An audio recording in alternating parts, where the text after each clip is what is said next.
Hi everyone! My name is NESSA GABIANA, but in the community I am also known as Sister Divine or Vine. And I am 23 years old. I am tasked to share about my life testimony and how God really worked into my life and how great and awesome our God is. So, one evening, I was scrolling into my Facebook newsfeed when I saw this post. 23 years old, may naipondar ng kotse, ikaw. Or 22 years old, registered chemist, ikaw. Or whatever registered title is. And for a moment, I reflected and asked myself, oh nga no, how about you, Vine? What did you achieve in life? And after a moment of reflection, I realized something.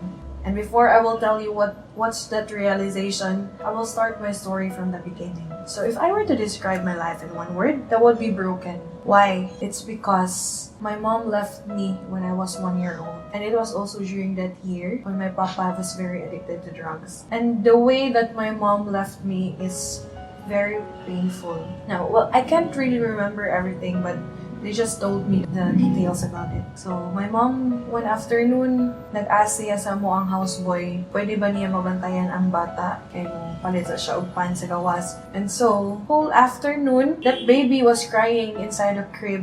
And so, ang katong houseboy na mo, na-curious siya if kung sa na happen, nganong ang bata ba, nganong nagsigigilak. And when he checked me, I was there alone in the crib. And so, iya akong gihatod sa balay sa akong lola, sa akong lolo. And weeks, days, months, years has passed. My mom never came back. So I grew up without her. Nagdako ko sa akong lola, sa akong lolo. Nagdako ko nga I was really longing for that love that only a mother could give. I just wanted a mother who would be there to pick me up every time I fall. Just wanted a mother who will be there for me and who will tap my shoulders and would tell me, it's okay, anak. Everything will get better. Everything will be alright. But there was none. And so, I grew up realizing that I really have that trauma. I really have that fear of being left behind. And so, every time na I gusto making friends na ako, nasa ko ang mind that, no, moabot ra ang panahon nga biyaan ko ninyo. Ibiyaan gani ko sa akong mama, kamo na baka ha? And so, before that happens, I built walls so that they cannot come closer. Because prevention is better than cure for me. I should prevent my heart from being broken. I should prevent myself from being left behind. And so, mo na siya nga, nagdako ko nga sa puton. I grew up being that grumpy and introverted kid who can't even give a smile to the world. And I grew up having that anger towards my mom. I'm really mad. I was really mad at her for leaving me. I do have a lot of questions to myself. Does my mom really love me? Or am I not enough for her to stay? Do I have worth? And so every day I live my life having all of those insecurities and doubts inside me. And I was never really happy. Fast forward, when I was about to graduate on the 6th grade, I was able to meet my mom in person. I was given the chance to meet her in her city, Bacolod. And when we came back here in Cebu, I asked my tito if pwede ba niya litihan akong mama para maka-attend siya sa akong graduation. And he said yes. And I was really the most excited person on earth during that time. Because finally, nan ako ikapaila-ila sa akong mga friends. Nan ako ikapanghambog sa akong mga friends that I really have a mom. And so, I waited for her midnight before my graduation day until the next day, but she never came. When I was doon na ko nga mo paso sa stage, I was going to the stage, and my best friend asked me, where's your mom? And I just said, no. And my tears fell from my eyes because again, my mom disappointed me. She never came. And so after that day, I really told myself, sukad karon, from this day on, wala na ko'y mama. And I will never expect anything from her again. Not a single one. And so I lived my life as if wala ko'y mama. And also, when I was on the 2nd year high school, grabe I was bringing all of that baggages bitaw. I was bringing all of that pain na gihatag sa akong mama. And so, 2nd year high school when I was diagnosed with dengue, it was a battle between life and death. My platelet during that time is 14 and I was in the ICU. I have 2 IV dextrose. I was wearing that oxygen and a lot of apparatuses in my body. And I really told my lola, Ma, ikapoy na ko. Ma, I am tired. And everybody was thinking that it would be really my last day. I too, I really thought. And so, one afternoon, I was just sleeping when I had this dream. In my dream, there was a woman standing at my side, and all I could hear is that, "Hail Mary, full of grace, the Lord is with you." And when I opened my eyes, I saw our neighbor. And he is a man. He's standing in my right side, and he was praying the Hail Mary in Latin. And would you believe, my brothers and sisters, the miracle that God gave me? The next day, I got out from the ICU. And 3 days after I got out from the ICU, I got out from the hospital without any blood transfusion. Isn't God amazing? And right then, I really knew God has a purpose for me. And so, I was in a third year high school when I started attending the Life in the Spirit seminar.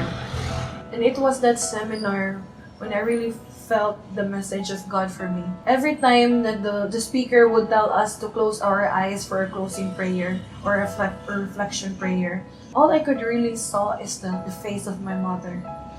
Every time they asked to think about that person that you want to forgive, or that person who hurt you that much, all I really see is my mother. Because she hurt me that much. She destroyed my life that much. And so after that, I was really crying, and I told God, "God, this is really unfair. My mom hurt me. Iya akong gipasakitan maayo. And ako ang una nga mupasaylo niya. Lord, this is very hard. You're asking for too much. But then again, Lord, I will try." And so, on that day, I tried to open my mouth, and I said, "Lord, today, I forgive my mom." And little did I know that every day of my life, I have been declaring that today, I forgive my mom. And you know what? I started my journey in serving God, and years have passed. I am in the middle of my journey with the Lord. And I thought that, dili na ako maigo sa mga problema. Trials, dili na napakatandog na ako. The enemy, dili na sila makahikap na ako. Because I know how to pray. I know how to do spiritual warfare. I have a lot of Bible verses. No, dili na sila makaduol na ako. But I was wrong. I was very wrong. Because depression came after me, and I was so hopeless during the time. Everything was dark and chaos. The enemy was trying to play with my mind, and he told me, I am worthless. He told me that wala ako'y pwede maabot sa akong life. He told me na wala'y gamahal na ko, kay yun ani ko, tambok ko, I am fat, I am not pretty enough, and I am no good. And so for a moment, I believe what he's trying to say. So I tried to kill myself. I tried to commit suicide. And you know what I realized? That in this generation, there are a lot of people that will judge you for having that. Para nila, ang tao nga na depression is just a person who's seeking for attention.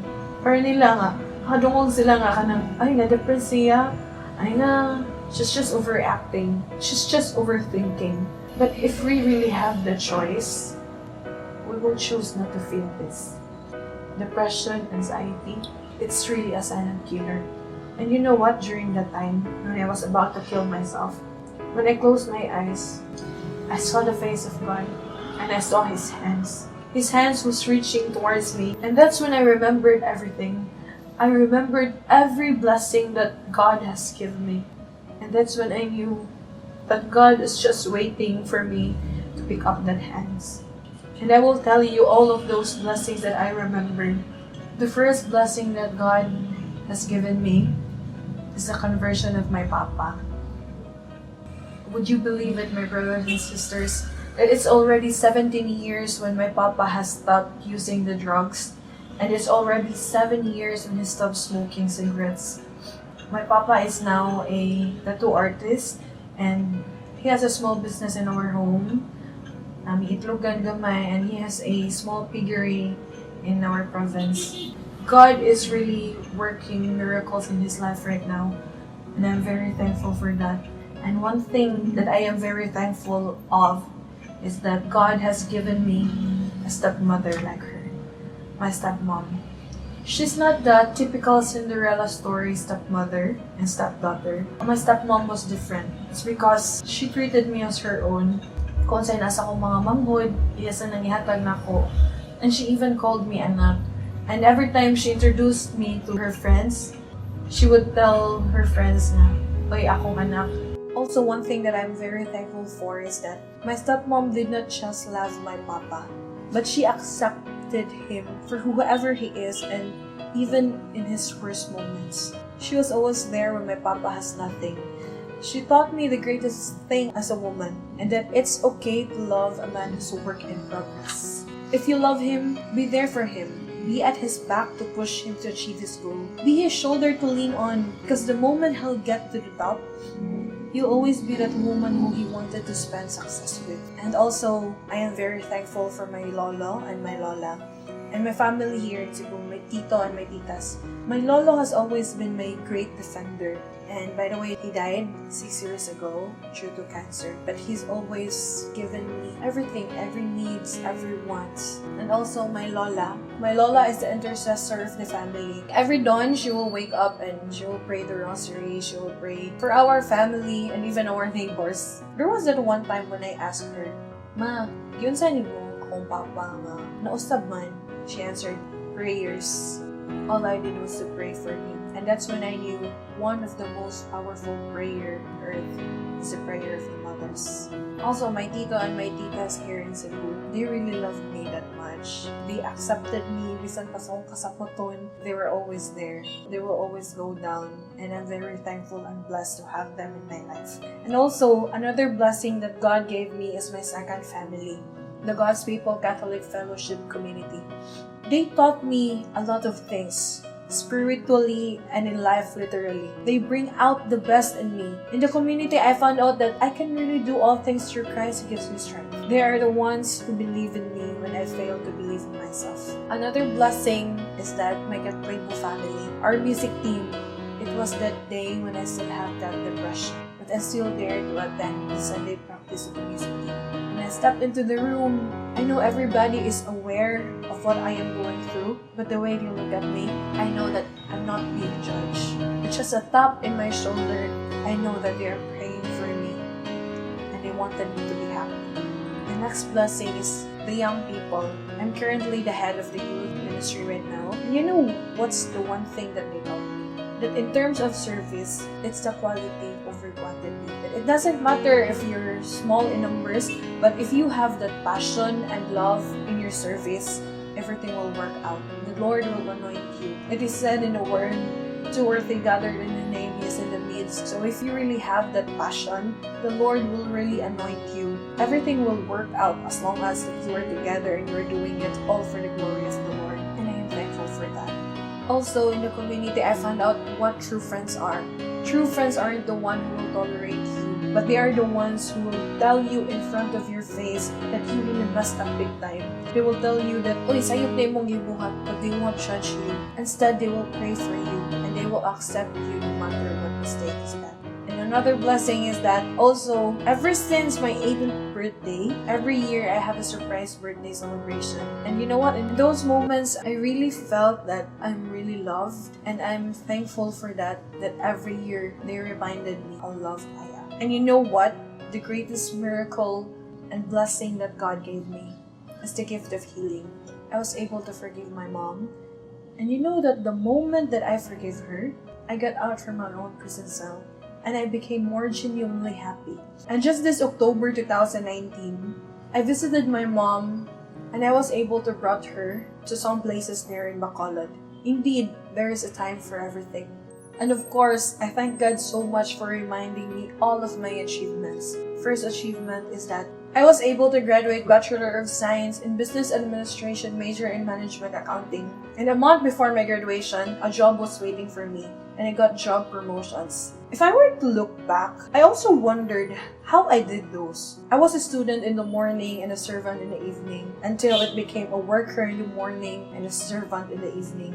Some people asked me, "Are you not tired of that kind of lifestyle?" And I told them, "This is what I call happy pagod. This is my life. My life is serving God, and I'm happy in what I am doing. And this is my lifestyle, my service." Another achievement that I consider is that last 2016, out of more than 60 to 80 youths, I was the only one who was chosen by Miss Mondragon, teacher Beth Mondragon. She's an international theater actress or teacher. I was chosen to audition in a theater that she'll be creating. I don't know what she saw in me because honestly, what I did is just I act and sing because that's what I love to do. I enjoy doing it.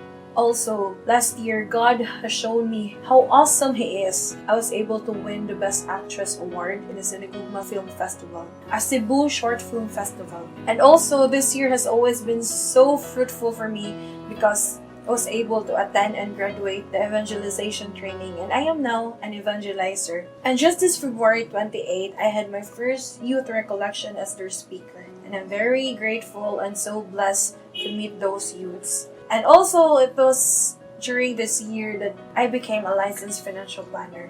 And the achievement that I've always been proud of is that I'm already 10 years in the service and counting. The lesson of my story, first is that we may have a lot of questions that would take us years before it has been answered. For how many years I asked that question if my mom really loved me? And just this year, my question has been answered. Yes, my mom loved me that much for her to think about my future. My mom left me because she loved me. And second is that you are not your mistake. You are a child of God, and your past cannot define your future. Again, those lines, those status that I saw on social media, 23 years old, may naipundar ng kotse, ikaw, 22 years old, a registered chemist, ikaw. Don't let social media be the basis of what you can achieve in your life. We have our own timeline, and we have our own definition of success and achievement. God has a time for everything. When the time is right, the Lord will make it happen. And as for me, this is my greatest achievement. I'm 23 and ang naipundar ko is my relationship with the Lord. And this is the achievement that I can boast until the last time that I breathe. That when I go to heaven and meet Jesus, I can really tell that in this lifetime, I made a good fight and I have run the race. Now, I might describe my life before as broken, but I know right now, in the presence of God, I am complete. Thank you, my brothers and sisters. Once again, this is Nessa saying that when the time is right, the Lord will make it happen. Thank you.